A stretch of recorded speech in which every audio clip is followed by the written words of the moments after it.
Hola, ¿qué tal? Me alegra volver a saludarlos desde este espacio, desde la periferia que hemos creado con Editorial Planeta para conversar sobre nuevas publicaciones y autores que están empezando a sacar sus textos a la luz. En esta oportunidad me complace muchísimo estar con Catalina Castro, que acaba de publicar un libro en homenaje a su padre, se llama justamente Mi padre, Germán Castro Caicedo, un libro que me cautivó y me subyugó desde la primera página y me complace muchísimo poderte tener acá en el programa, Catalina, y poder conversar contigo. Muchas gracias por aceptar la invitación. Mario, gracias a ti. Es para mí un gran honor estar aquí contigo compartiendo este poder de las historias y pues demasiado agradecida e ilusionada por tu lectura, así que la agradecida soy yo.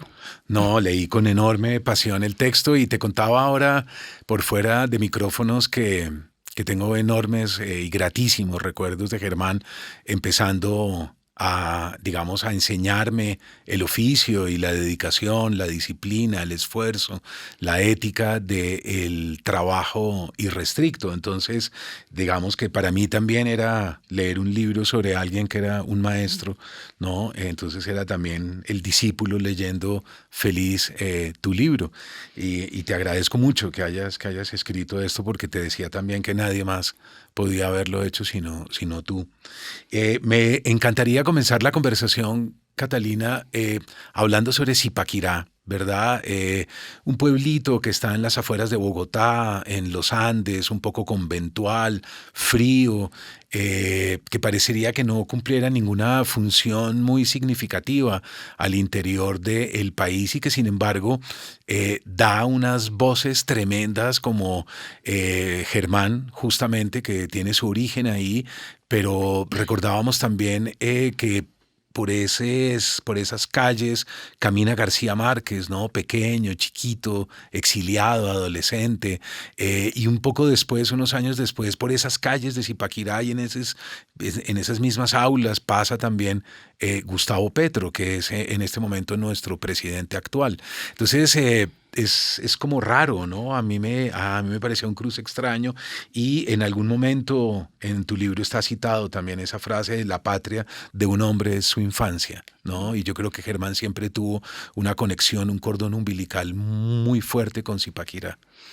Pues sí, en efecto, Zipaquirá, digamos que para mi papá siempre estuvo presente, salía en cada conversación.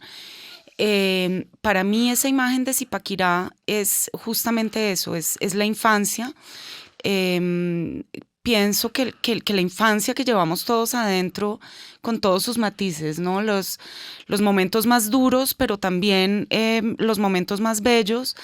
Y la infancia, la patria de un hombre es la infancia, como decía Rilke.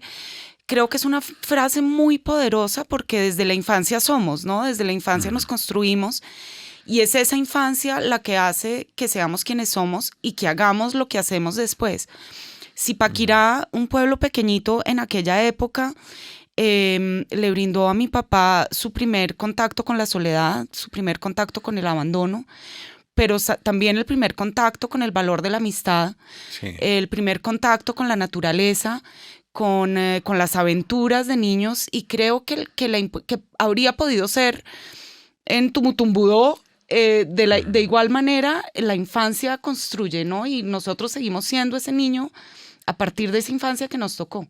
Claro, totalmente. Y recordábamos ahora que en esas aulas de un colegio lasallista, Petro descubre, ¿no? Una obra increíble como la de García Márquez y funda un club de lectura que es el Club de Lectura Macondo. Y yo pensaba, leyendo tu libro, que el contrapeso a Macondo, el contrapeso literario, porque ya hablaremos ahora más tarde de la crónica como un género literario, ese contrapeso de un hiperrealismo y de un anclaje al país profundo era de alguna manera Germán, ¿no? Yo pienso que sí, creo que desde niño estuvo en contacto con una realidad que no evadió.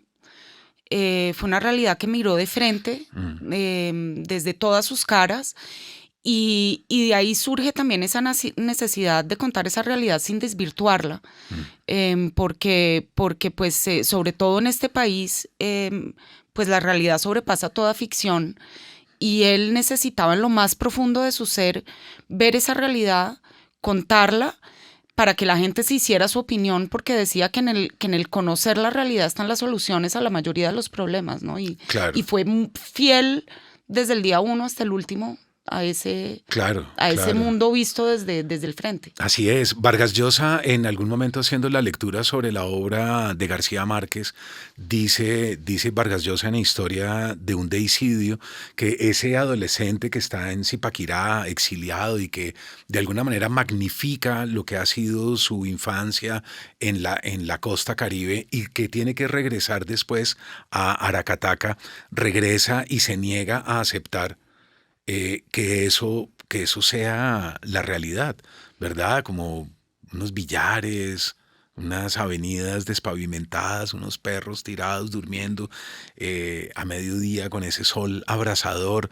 Y él dice, no puede ser que todo lo que yo soñé y lo que yo evoqué, ¿no? Y es porque la memoria es creativa. Y él se revela y funda una suprarrealidad que es Macondo. Pero el contrapeso a eso es un poco para mí Germán Castro, y es la persona que está en la América Latina profunda frente a eso terrible y se queda quieto, anclado, y no elude, como dices tú, sino se queda mirando la realidad de frente, un poco hipnotizado también, ¿no? Pero dice, listo, esto es. Y no voy a maquillar, no voy a eludir y enfrento la realidad y del deber que tengo, que es narrar esto, ¿no? Yo creo que, pues, no quiero ser pretenciosa en este, digamos, comparativo, pero creo que para Gabo la realidad de Zipaquirá de Aracataca, o sea, a Gabo la realidad lo encerraba. Sí, exacto. Pienso que para mi papá era todo lo contrario, la realidad es infinita. Y yo creo que desde ese punto de vista, pues cada uno desde su narrativa cuenta desde adentro, pero mostrando la realidad, y los dos escapan a quedar encerrados en algo. Sí. Gabo creando Macondo y mi papá mostrando muchas realidades. Los dos entraron en el infinito, ¿no? Pienso yo.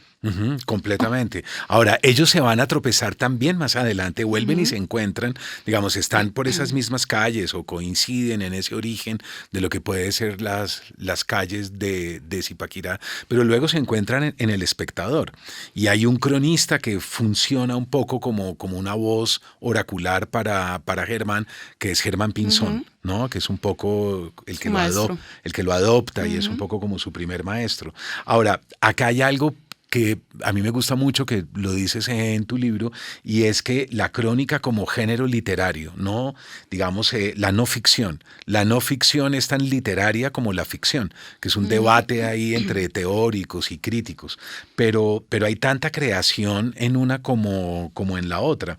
Y es una escritura limpia, ¿no? Sin adornos. A mí me gustaba mucho y me sigue gustando que la prosa de Germán no tiene adjetivos innecesarios, ¿no?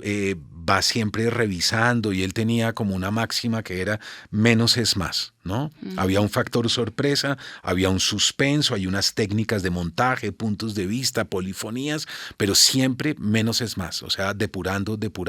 Y es un principio que yo aplico al día de hoy también en mi escritura. Sí. Yo estoy de acuerdo contigo, yo pienso que la crónica es un género literario porque tiene el mismo rigor, digamos, en lo formal. Una crónica tiene que tener una estructura, tiene que tener un ritmo, tiene que tener un punto de vista, pues no tan subjetivo como el de una ficción. Tiene que tener el factor sorpresa, tiene que tener el manejo del tiempo. Y el escritor de una crónica, como el escritor de ficción, pues tienen que tener un rigor también, ¿no? Completamente. Tener unas horas de escritura, entrar en un universo, sea la realidad o sea un universo imaginario. Y yo creo que un escritor entra en una crónica o en una novela y nunca sale de ella, ¿no? Yo creo que es 24 horas sobre 24, 7 días sobre 7 durante el tiempo que dure esto. Creo que la diferencia podría ser que en la crónica la imaginación se emplea en la investigación. En la novela, pues la imaginación se emplea en crear la historia, pero unos y otros se basan de elementos reales. Yo pues no soy novelista, pero el novelista tiene que partir de un hecho real, de un personaje que lo marcó, de un entorno que lo marcó, de una realidad para entrar en ese universo paralelo. Y esa máxima de menos es más, yo creo que para mi papá fue muy importante, no solo en la escritura, ¿no? Él era así en su vida, o sea, no puede haber objetos innecesarios, no se puede uno vestir con demasiadas arandelas. La no ostentación. La no ostentación, sin ser austero. Sí. Creo que era una cosa que le entraba realmente. Mi papá era un ser estético por naturaleza. Y eso se refleja en sus textos porque lo que Gabo llamaba la deshidratación del lenguaje, ¿no? Entre menos adjetivos emplees, pues más se puede hacer sentir a la lector y adentrar en sensaciones, ¿no? No tienes que decir el piso está mojado, sino tienes que hacer sentir que ese piso esté mojado.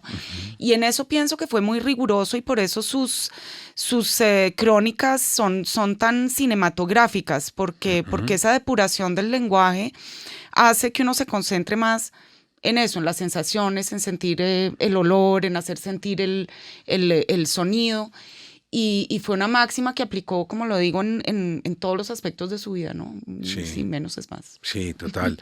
Ahora, hablando sobre el realismo, ahí hay una opinión que a mí me pareció durísima, pero absolutamente cierta, ¿no? Con mucho coraje, porque para decir esto se necesita mucho coraje.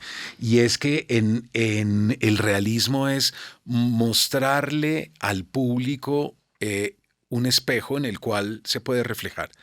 Pero el problema es que yo al comienzo en el espejo digo, uy, sí, buenísimo, esa es mi imagen, qué bien, pero poco a poco empiezo a notar que tengo arrugas, que de pronto acá tengo la piel manchada y en el fondo empiezo a ver todas las irregularidades, el monstruo de alguna manera y toda la fealdad que me habita y termino rechazando la imagen y digo no. Y él sentía que de alguna manera su obra era eso, ¿no? Era un espejo en el que la realidad y el público colombiano no le gustaba verse muchas veces reflejado ahí.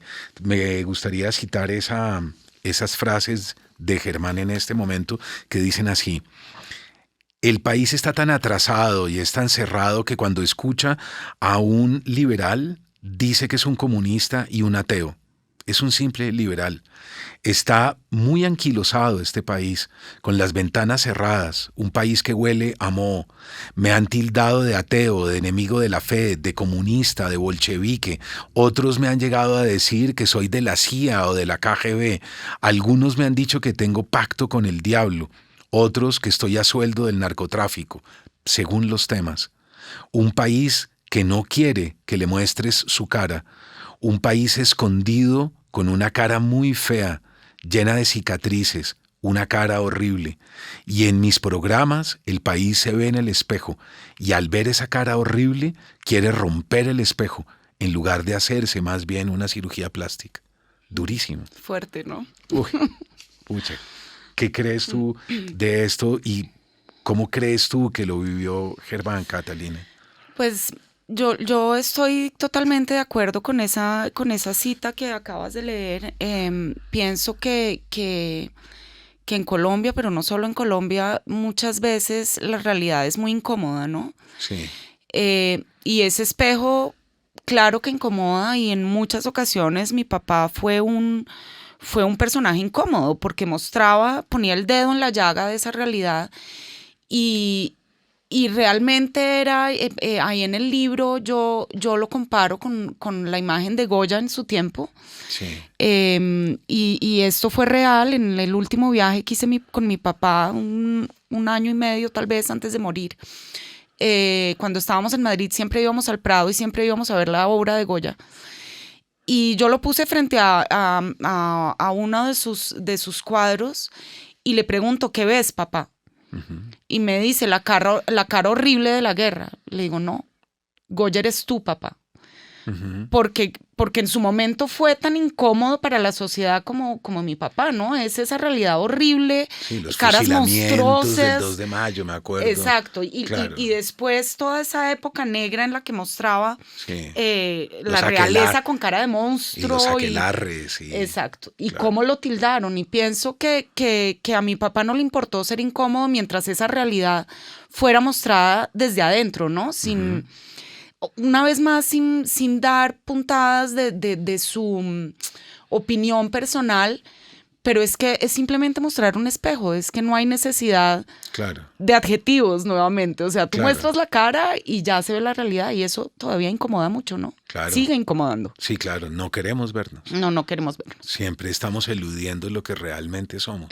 Y es muy fácil atacar al que muestra la realidad, Claro, en vez matar de al hundirse mensajero. en la realidad y hacerse un paneo de esa realidad, ¿no? Claro. Lo fácil es ir al que la muestra. Matar el mensajero, claro. Exacto. En lugar de ir a decir, hagamos una reflexión. Claramente. ¿No? Si no hay y no hacemos autocrítica quizá por eso mismo, No. ¿verdad? Porque no leemos a nuestros cronistas y no vemos a nuestros artistas con el deseo de hacer un examen de conciencia. Exacto. Y no miramos hacia atrás tampoco, ¿no? Porque Sí. pienso que en la historia está también, o sea, no llegamos a este momento sin que haya una historia detrás. Total. Y el ver hacia atrás, pues permite avanzar también, ¿no? Pero eso no nos gusta hacerlo, es el espejo. Sí, de acuerdo, de acuerdo. Ahora, hay un tema, Catalina, que ahora es políticamente incorrecto, pero que yo creo que es inevitable en Germán, que es la tauromaquia. No, Germán fue un gran cronista de la tauromaquia. Yo leí sus textos con enorme pasión y hay algo dentro de la tauromaquia que fascinó a Goya, a Picasso, a Hemingway, a tantos otros, y es al maestro Botero también, ¿verdad?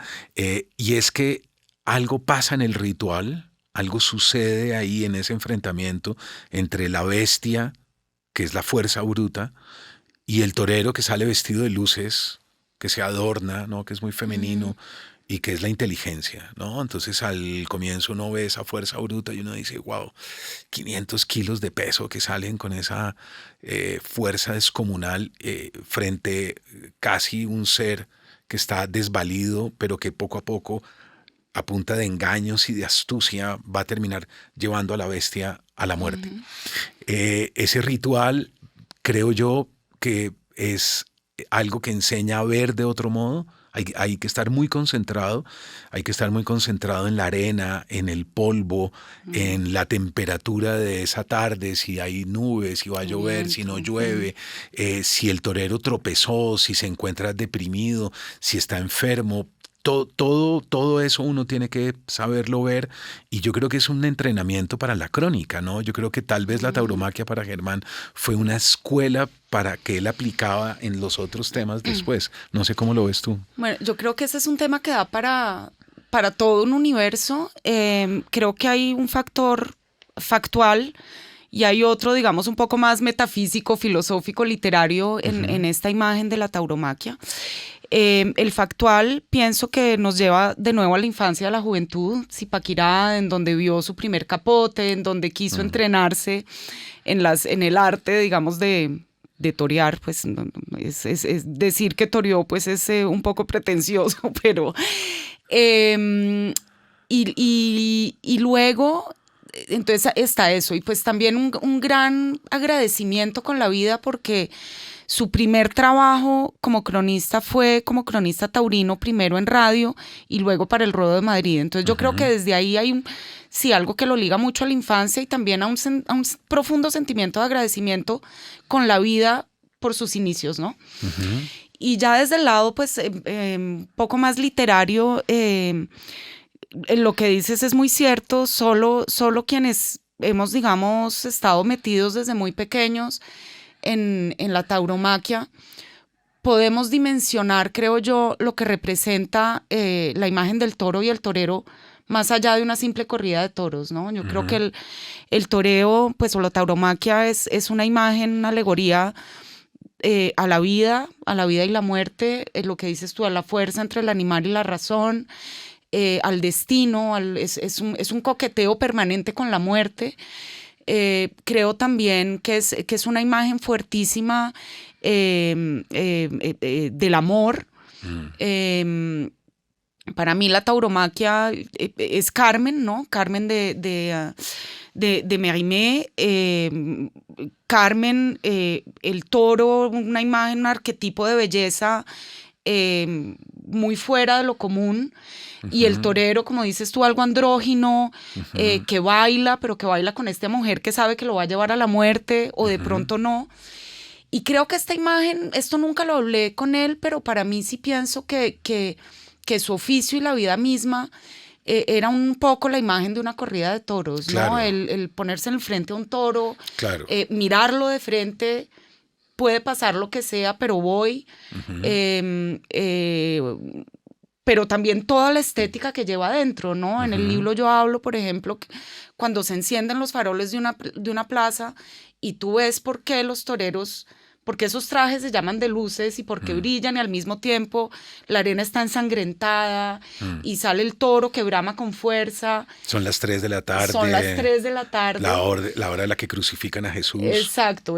Hay mucha simbología, pero también, y pienso que aquí también hay un paralelo con el oficio de ser cronista, y hay mucha técnica y hay mucho rigor, y para poder leer una corrida de toros o una faena tienes que saber mucho, y haber visto muchas, y haber leído mucho, porque como cuando escribes una crónica, hay un método y hay una técnica que es infalible y es milimétrica. Entonces creo que esta alegoría también puede ser comparable con el oficio de escribir, ¿no? Y si fallas, eres corneado. Claro. Eres corneado de muerte, porque puedes perder la vida incluso. Exacto, y no hay indulto. Sí, exactamente. Entonces, y creo que un escritor o un cronista muchas veces es toro y muchas veces es torero. O sea, también esa imagen andrógina del torero pues también pasa de un lado al otro, ¿no? Uno y como espectador también, a veces estás con el toro y a veces estás con el torero. Yo recuerdo que Hemingway decía en algún momento que ve a un torero sumamente talentoso y dice, yo creo que yo puedo hacer eso. Dice, no, lo he estudiado muy bien y yo creo que yo puedo hacerlo. Y en algún momento se para, él vivía pues entre toreros todo el tiempo. Y él, que había estado en la Primera Guerra Mundial, en la Segunda, en la Guerra Civil Española, en fin, había visto de todo. Y sin embargo, dice él que la primera vez que tiene un capote, y dice, no, listo, háganle. Y escucha una cosa que suena, que truena, y empieza a sentir que el piso se mueve, y él cree que está comenzando un terremoto. Y resulta que es el animal que viene. Muy poderoso. Y es una cosa que sacude y mueve el piso, y cuando de repente se abre la puerta y sale el animal bufando, él se queda paralizado, se queda completamente inmóvil, y la cuadrilla se da cuenta que tiene un ataque de pánico y salen un poco a mover el animal y él dice, no sé qué me pasó, no entiendo, se ve tan fácil desde afuera, ¿no? Y un poco el oficio es eso, ¿no? Germán, yo creo que era también alguien que tenía que pararse frente a una bestia y mirarla de frente y saber que podía morir en el enfrentamiento. Sí. Y pienso además que esta imagen con Hemingway que citas, que además mi papá fue un gran admirador de Hemingway, y esta imagen de Hemingway tratando de echar trapazos ante una bestia, o de mi papá que empieza a torear de salón con sus amigos y luego se le mide a las vaquillas, refleja mucho la personalidad de Hemingway y de mi papá, y no puedes contar una historia si no estás desde adentro. Entonces hay que saber cómo se torea para saber cómo se cuenta una corrida de toros desde el ruedo, ¿no? Porque ahí se refleja también todo las crónicas taurinas de mi papá. Claro, tenían mucha sabiduría de la técnica, pero entraba en la humanidad del personaje, y así fueron sus crónicas deportivas. O sea, hay que entender el hombre que está ahí en ese ruedo, ¿no? Sí, y hay que jugarse el pellejo. Que es lo que hoy en día frente en el mundo al toro, que tan es light, la realidad. Claro, hoy en día en la cosa light no se entiende qué significa jugarse la vida de verdad en algo. De acuerdo. Sí, a mí me gustaría que pasáramos ahora, Catalina, si te parece bien, a cómo pasa él del lenguaje verbal, en el cual es un maestro, al lenguaje visual, ¿no? Que son lenguajes distintos, pero tú dices en el libro es el mismo país, ¿no? Digamos, había que cambiar de lenguaje, pero había que entrar a esa misma realidad aprendiendo las nuevas técnicas del nuevo lenguaje. Y es Enviado Especial, ¿no? Un programa que yo creo que los colombianos de vieja guardia no olvidamos, que lo veíamos fascinados y siempre expectantes, ¿no? A ver qué arista nueva de la realidad que nosotros no habíamos visto nos mostraba Germán en ese programa. Está La Selva también, ¿no? Que es su gran pasión. Yo recuerdo grandes programas de él y yo recordaba La Vorágine, El Corazón de las Tinieblas, tantos textos que hablan sobre la selva. Y yo creo que también él muchas veces ahí sintió que se jugaba la vida con toda, ¿no? Bueno, ese paso de la crónica escrita a la crónica en imagen la hizo mi papá en el año 75-76, después de ser cronista en El Tiempo durante 8 años. Y fue una idea que le comenzó a rondar en la cabeza como una herramienta para mostrar el país desde otro ángulo, ¿no? Hacer la misma crónica que hacía escrita, pero con imágenes. Claro. Y creo que fue muy visionario o que lo tenía muy anclado, porque su primer director de cámaras dice que la mayoría de los periodistas que pasan de crónica escrita a imagen muestran una imagen con un texto. Sí. Mi papá tenía la imagen integrada, entonces era contar la historia con imágenes. Era muy buen fotógrafo. Y siguió ejerciendo con la misma metodología, solo que, como tú dices, pues tuvo que aprender la técnica, ¿no? Cuando su ilusión o su deber de informar era mostrar pues todas estas realidades, y pues tú no puedes mostrar una realidad si escribes detrás, una realidad en La Guajira si escribes en un escritorio en Bogotá. Claro. Y de la misma manera no puedes mostrar una realidad en televisión desde un estudio. Claro. Entonces, desde el principio lo que quiso mi papá fue sacar las cámaras del estudio y sacarlas a esa Colombia profunda que ya había escrito en El Tiempo. Pero pues esto en el año 75 era una proeza, ¿no? Las cámaras eran unos aparatos gigantes, los trípodes eran de madera, los lentes se empañaban, las películas pues tocaba cambiarlas, el sonido no era integrado. Y en los aguaceros, los pantanos, hay que cruzar ríos. Claro, impresionante. Ahí hay fotos en el libro que son maravillosas. Sí, y fue una proeza porque además el segundo programa que hizo fuera de estudio, pues La Selva, ¿no? La Selva. Nada menos. O sea, no fue, pues nos vamos aquí a la esquina de Bogotá y para ese programa de La Selva comenzó a preparar a su gente diciéndoles, tienen que leer La Vorágine, tenemos que prepararnos físicamente, ustedes van a llegar a una realidad que no conocen, tienen que dejar sus mentes bogotanas acá. Y Billy, su director de cámaras, cuenta que leyó La Vorágine antes de ir a La Selva, y que cuando llegó a La Selva de la mano de mi papá, que ya se movía como un pez en el agua, era casi su medio, pues vivió La Vorágine, ¿no? Y yo creo que esa era la intención de mi papá. Se iban 2 semanas a La Selva, pero el viaje se volvió 5. Claro. Porque el avión no llegaba, porque la comida se les acabó, porque llovió y no pudieron cruzar, porque casi se matan en una cachivera. Y vivir esa realidad desde adentro creo que es una tarea que se propuso desde siempre, porque es justamente eso que acabo de decir. Tú no puedes mostrar una realidad natural, urbana, humana, si no te despojas de tus creencias, de tus juicios de valor. No puedes ir a mostrar un ritual de un entierro en La Guajira con tu mentecita de un entierro en Bogotá. No puedes llegar a La Selva pensando que estás en un barrio. Con las categorías del hombre de la ciudad. Entonces, despojarse de eso, pues, hace que puedas mostrar esa realidad desde adentro también, ¿no? Sin duda. Yo recuerdo que en el último viaje a La Selva, viajé por casualidad con un fotógrafo inglés en el avión, ¿no? Y nos fuimos charlando, le iba a hacer unas fotos sobre la naturaleza, unos árboles, unas flores y unas plantas para una revista muy, muy especializada. Y nos despedimos en el aeropuerto, chao, chao, adiós. Yo después crucé hacia Brasil y bajé por el Javari, y regresé como 10 días después, y de pronto en el aeropuerto veo una camilla y veo que traen, y era el fotógrafo. que lo traían en una camilla hecho pedazos, amarillo, se notaba que habían pasado 10 días entre la vida y la muerte, y alcanzo yo a decirle, oiga, ¿a usted qué le pasó? Y me dice, no, me llevan al hospital militar en Bogotá, me picó un bicho que no sé qué bicho es, no tengo ni idea, no hay antígenos, no hay nada, y la selva es eso, ¿no? Los conquistadores españoles, Lope de Aguirre, que termina metido, enloquecido, porque son pequeños animalitos diminutos que de pronto entran en la noche en la carpa o algo y hasta ahí te llegó la vida. Sí, sí, mi papá incluso en El Huracán dice que los conquistadores se volvieron tan obsesivos con el oro porque con las fiebres y las alucinaciones veían oro por todas partes, ¿no?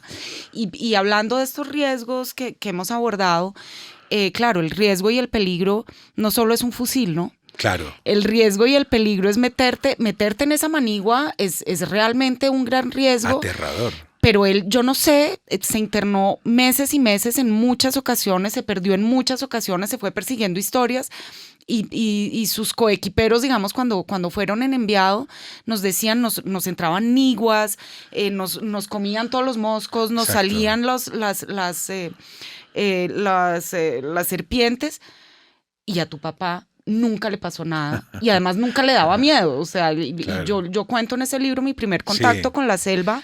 Chiquita, ¿no? Pequeña. Es muy imponente, o sea, es un contacto que abruma y asusta, pero sorprende no solo por la belleza, sino por todo ese miedo. Claro, es que nos enseñan que el gran rey de la jungla es el león y es mentira, es No. el zancudo, Sí. es el bicho, es el mosquito, es el insecto. ¿no? Y Los no ver el reyes, cielo, sí.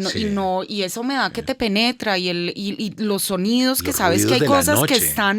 que están por ahí, pero tú no sabes, y mi papá dormía.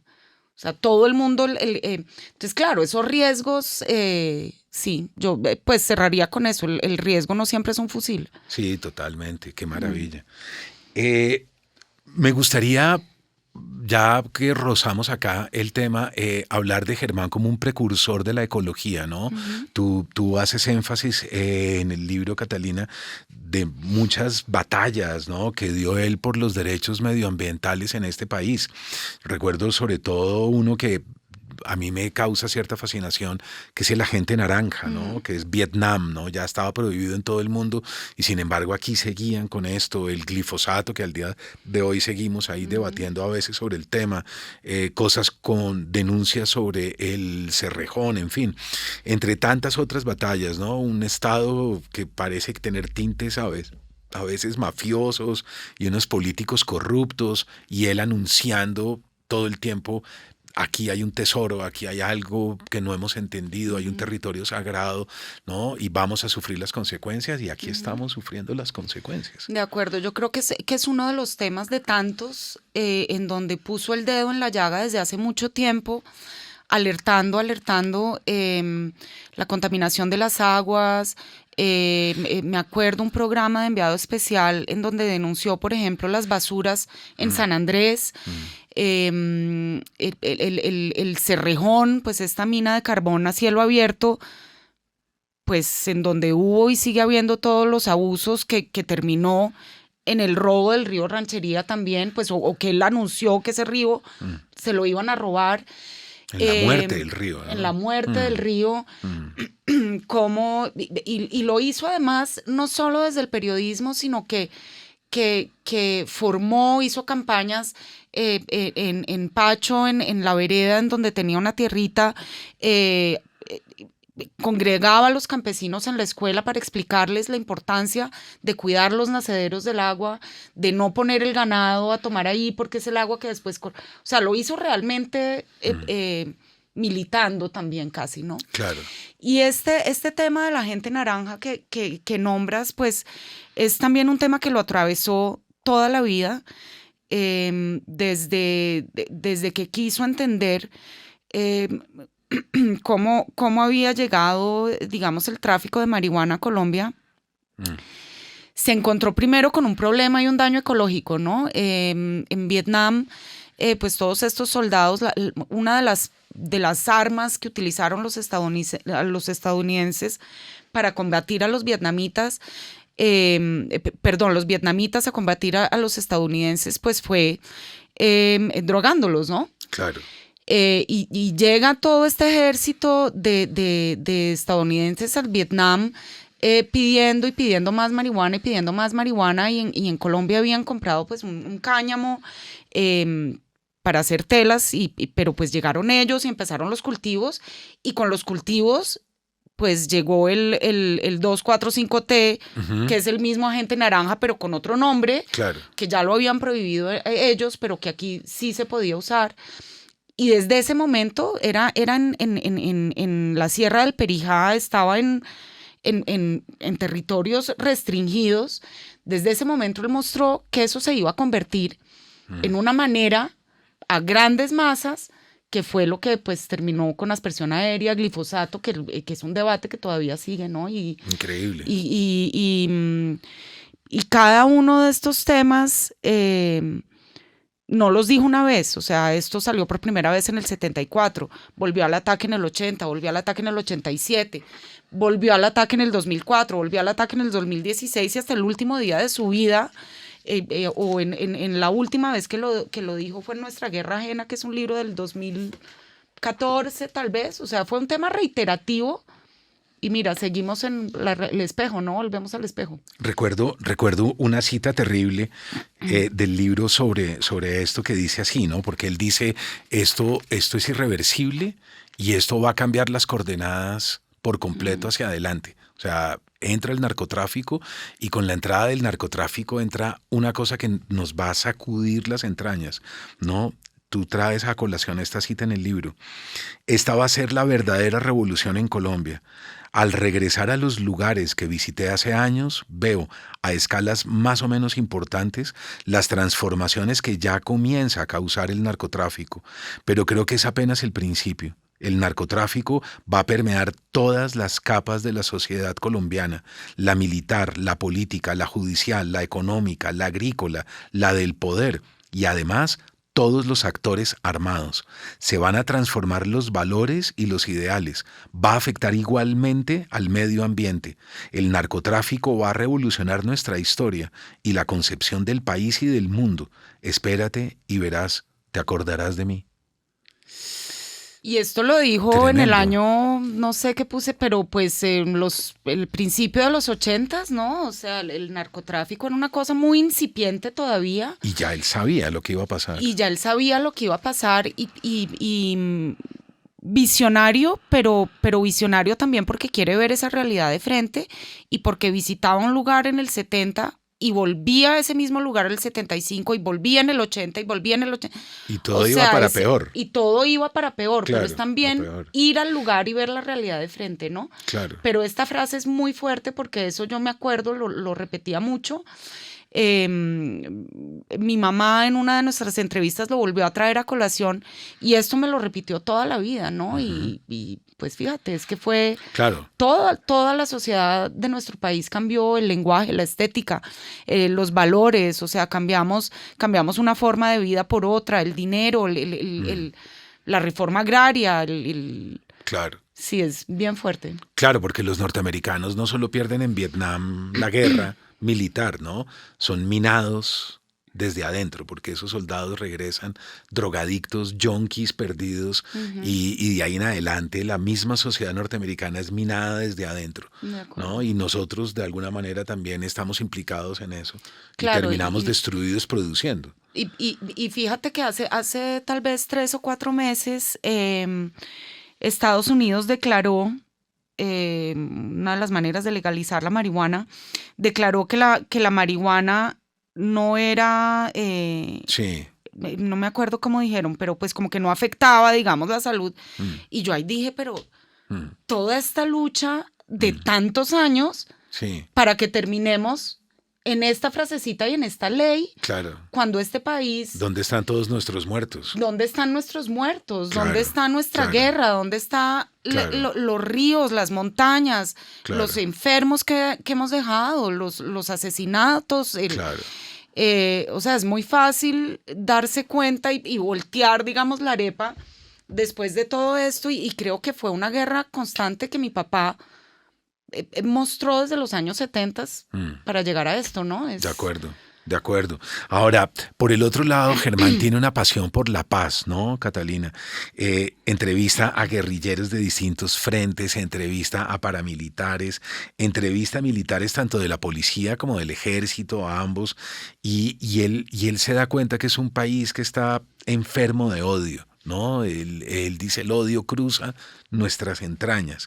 Y Germán es atacado por un lado como subversivo, es atacado, si no recuerdo mal, creo que es el ELN, el que lo llama contrarrevolucionario, ¿no? Y yo creo que eso demuestra su pasión por el periodismo como una base fundamental de la democracia participativa. O sea, si no hay libertad de expresión, no hay democracia. Y esa fue su lucha, ¿no? De acuerdo, y el periodista como un factor de paz y no como un arma de guerra también, ¿no? Claro. Creo que en esa lucha constante por la paz, mi papá fue un convencido toda la vida que la manera de llegar a la paz o la manera de arreglar un conflicto, bien sea un conflicto de país, un conflicto entre personas, es el diálogo, ¿no? Y fue un defensor de este diálogo durante toda la vida, estuvo o contó todos los procesos de paz, pero también quiso entender qué había en la mente de los hombres y de las máquinas de guerra desde el interior, ¿no? Que fueran guerrilleros como Jaime Arenas, como Tiro Fijo, como, bueno, se me escapan muchos, paramilitares como Castaño, narcotraficantes como Gacha o como Pablo Escobar, militares, y contar ese país siempre desde sus dos caras, ¿no? Claro. En eso estaba tanto la precisión como la protección. Claro. No puedes mostrar una guerra entre guerrilleros y paramilitares si no lo muestras desde las dos caras y si no te internas en el Magdalena Medio y en el Caquetá. Y si hay otras caras hay que descubrirlas, ¿no? Exacto. Porque también en esa guerra estaba el narcotráfico permeando y había que llegar ahí también. Exacto. Y fue un defensor de la paz, fue también creo que siempre fue muy preciso en mostrar esas realidades, pero por ejemplo, en el libro cuento que cuando Álvaro Gómez Hurtado estuvo secuestrado por el M-19. Por el M-19, mi papá canceló un programa de televisión, hizo un llamado al M-19 que tenía en su poder Álvaro Gómez para que lo liberaran. Y al otro día vino alguien a decirle, bueno, si está tan interesado en saber, venga y lo llevamos. Venga y conversamos, además. Mi papá se fue sin una grabadora, se fue apenas con una libretica porque pensaba que simplemente le iban a entregar una prueba de supervivencia.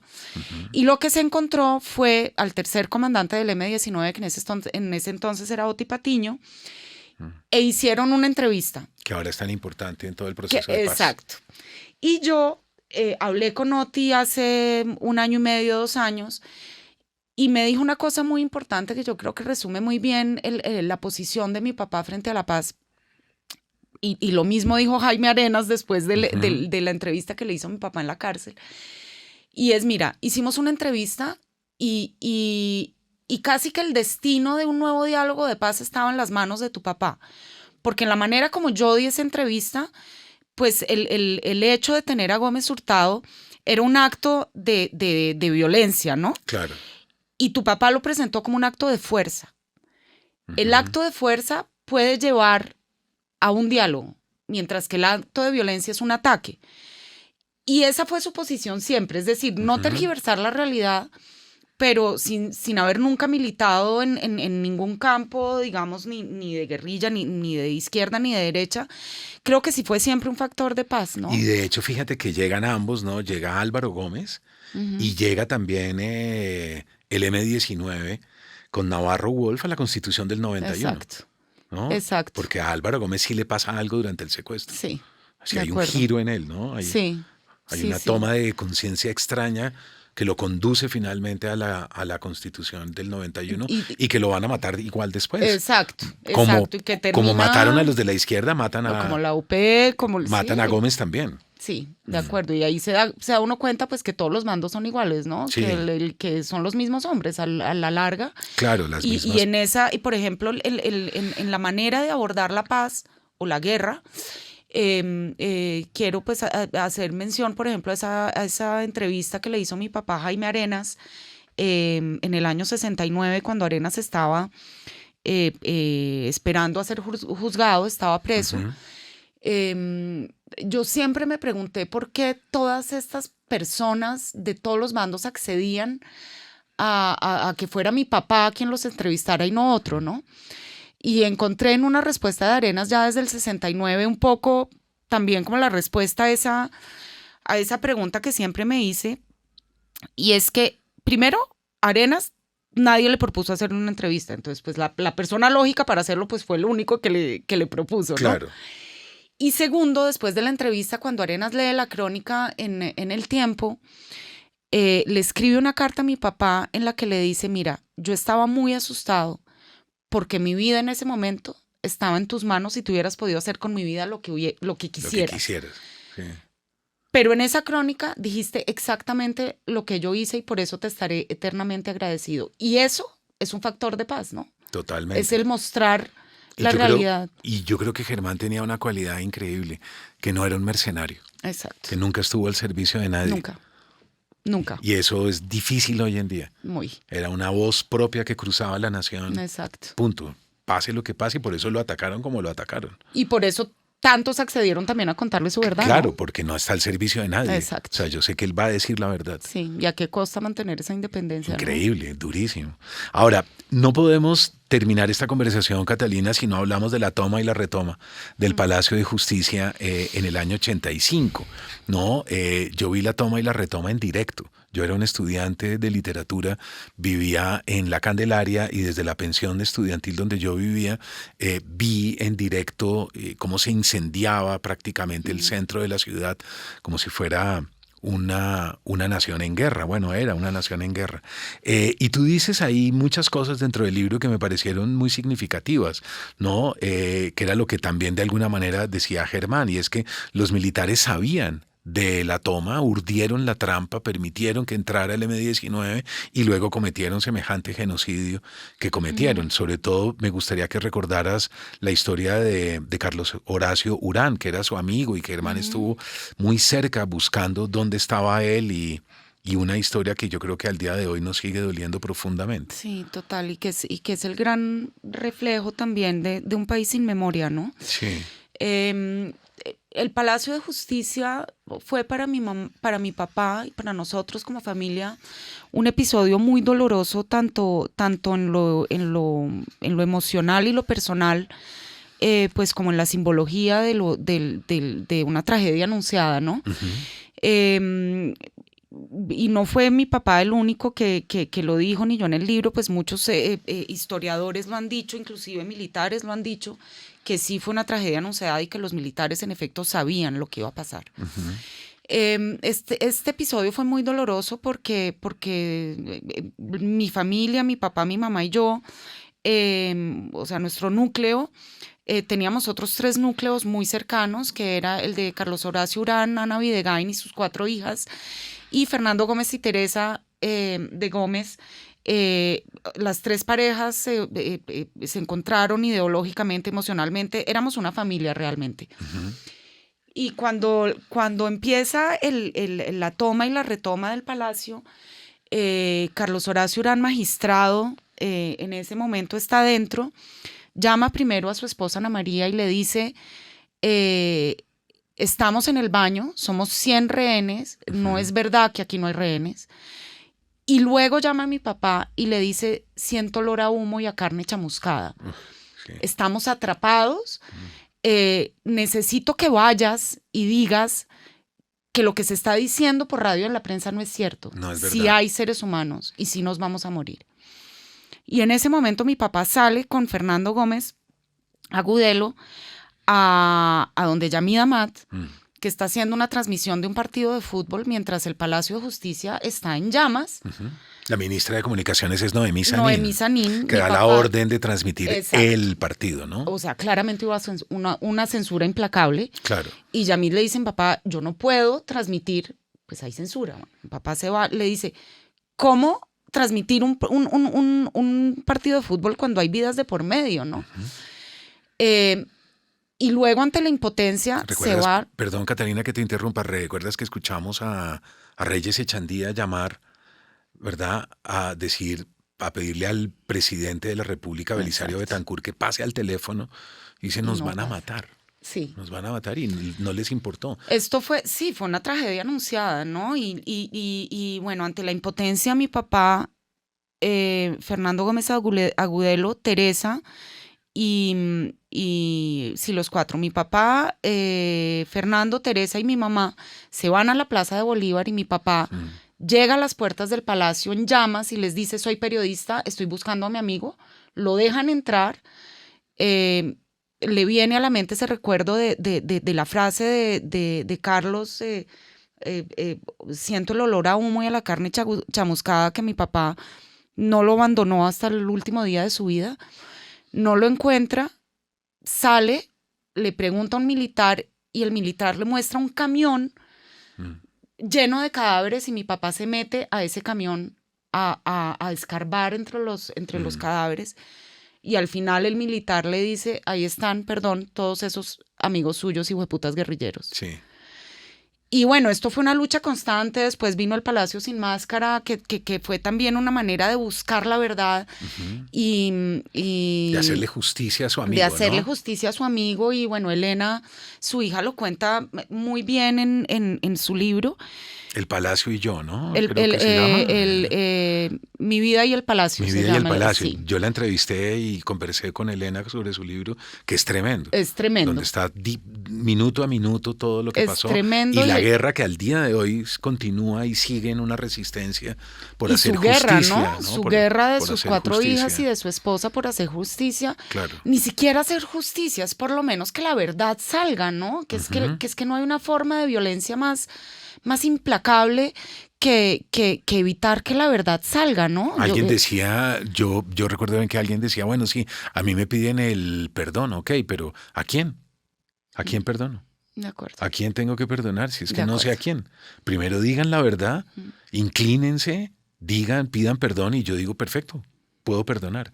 Pero es que no sé a quién. Es terrible porque además son 40 años de lucha de esta familia y de muchas otras, ¿no? Porque no es la única familia a quien claro, le taparon están la los de verdad, la cafetería, mintieron. Los de la cafetería Imagínate, que desaparecieron a toda la gente de la cafetería. Son muchos. Es mucha gente. Y ella, yo creo que esta familia porta la voz por muchos que no pueden tenerla, pero cómo pasamos por 40 años de lucha para encontrar la verdad, 2 exhumaciones de cadáveres, pasar por miles de comisiones internacionales, nacionales, para hoy volver atrás al punto de partida. Sí, sí. Creo que es la peor violencia que se le puede hacer a un ser humano, ¿no? Claro. Ocultarle la verdad. Completamente. Y para cerrar, Catalina, Germán entrevistó a todo el mundo, ¿no? Entrevistó a Lara Bonilla, a Bernardo Jaramillo, a Pizarro, que los asesinaron a todos. De hecho, yo recuerdo el chiste de los colegas que le decían, no me vas a entrevistar, Germán, porque fijo me van a matar, ¿no? Y Escobar no fue la excepción, ¿no? 10 entrevistas con él, como buscando, hurgando, a ver si daba en ese corazón de las tinieblas de este país. Y tú cuentas una anécdota que yo no tenía ni idea, que yo no sabía, y es que lo mandó matar también a Germán, pero se salva por un santo y seña equivocado, y Germán no cae en la trampa por fortuna y se salva. Es decir, ese cronista que navega por todas las aguas oscuras, ¿no? Los subterráneos, los socavones, que no tiene miedo y que navega por todas partes buscando finalmente contarnos, decirnos la verdad, el gran testigo del país, ¿no? Finalmente. Sí, de acuerdo. Y creo que sí, ese chiste de sus colegas en enviado especial fue sobre todo en una época muy dura, cuando la UP, cuando el comienzo del narcotráfico, claro, entrevistaban a quienes eran los actores del momento, pero pues era muy impactante ver que entrevistaban a Lara Bonilla y a los 3 meses mataban a Lara, entrevistaban a Pizarro, a los meses Pizarro. Y entonces, claro, le decían, Germancito, a mí no me vaya a entrevistar porque esto es un peligro, pero refleja mucho su manera de abordar esa realidad desde todos sus ámbitos, los más bellos como los más peligrosos, ¿no? Lo de Escobar fue una obsesión de mi papá de muchos años de poder contar en este país la historia del narcotráfico. No era una biografía, ni mucho menos una apología a Escobar, sino que Escobar tenía en su cabeza realmente la historia del bandidaje y del narcotráfico en Colombia. Era además una persona... Y su alianza con la cúpula, claro, su tanto alianza militar como la política supuesta y oligarquía que también claro, estaba implicada. Exacto. Además era un personaje que tenía una memoria fotográfica y que se acordaba de absolutamente todo. Y mi papá decía una frase muy justa y decía, este hombre lo primero que hace cuando se despierta es leer El Colombiano, ¿no? Claro. Entonces, en ese afán por contar el narcotráfico desde adentro, él había conocido a Escobar en el Congreso de la República, el honorable Congreso de la República, como decía Escobar, en donde decía incluso que fue allí donde conoció a las verdaderas mafias. Claro. Ya Pablo Escobar estando en el Congreso, mi papá se le acercó para un programa de enviado especial en donde quería entrevistar a Leder, a Pablo Escobar y en la otra cara a Lara Bonilla y a Galán. Claro. Hizo las 3 entrevistas de Escobar, de Leder y de Lara, y en el momento de entrevistar a Galán se había esfumado y pues el programa no se hizo porque si no se lograba ese equilibrio, ¿no? Pero Escobar le había ya dejado un contacto, el contacto de Faber, y entonces al tiempo mi papá contactó a Faber para proponerle a Escobar comenzar esta serie de entrevistas. Esa serie de 10 entrevistas que conocemos hoy a través de los libros de mi papá no son, digamos que es el trabajo de campo preliminar. Porque para entrevistar a un personaje como estos y con un proyecto tan ambicioso, pues había que encontrar un método, ¿no? Entonces esas entrevistas no fueron grabadas, mi papá tomaba notas, se encontraron muchas veces, Escobar estaba en la semiclandestinidad, se encontraron muchas veces, pues a qué riesgo también, ¿no? Y para poderse encontrar con él, mi papá estableció una clave y solo se iba con quien le diera ese santo y seño. Y el santo y seño era creo que 8 del 10 o 8 del 12, que es el día de la Inmaculada o bueno. Sí. Y ya el agua comenzaba a estar espesa, ya se veía que la guerra entre carteles venía y Escobar ya estaba un poco escondido y mi papá dio una declaración en una entrevista que le hizo Pacheco diciendo que su sueño era una entrevista a profundidad de Escobar. Lo volvieron a contactar, pero la persona que lo contactó le dio mal el santo y seña. Y lo iba a matar. Y lo iba a matar. Y fuera de eso, a los 2 días estalló la bomba del edificio Mónaco, ¿no? Entonces ahí ya él se dijo, muchos años después se enteró que lo llevaban a Medellín para matarlo. Se enteró de boca del hijo de Escobar, ¿no? Sí. Que le pidió perdón. Increíble, sí. Yo creo que este libro está lleno de vericuetos, de revelaciones, de guiños, de cosas que lo vuelven un libro inolvidable. Catalina, a mí solo me resta, para cerrar el programa, darte las gracias, ¿no? Yo creo que es un bello homenaje. Yo creo que es un epílogo a la obra de Germán y al mismo tiempo creo que es una introducción a la obra de Germán para aquellos que no la han leído o para las nuevas generaciones que no estuvieron vivos ni siquiera cuando Germán estaba trabajando. Entonces creo que ese epílogo e introducción al mismo tiempo es el mejor homenaje que él puede tener, y tenerlo de tus manos pues con mayor razón. Entonces muchas gracias por el libro, Catalina. Yo le auguro lo mejor y me pasé días fantásticos leyéndolo. Muchas gracias. Mario, muchísimas gracias a ti por la invitación y por tu lectura de este libro, que sí creo es una promesa cumplida y en efecto el hacer conocer a mi papá, el trabajo de mi papá, voy a aportar algo en la formación de estos nuevos periodistas y de revelar lo que es el sentido de la no inmediatez.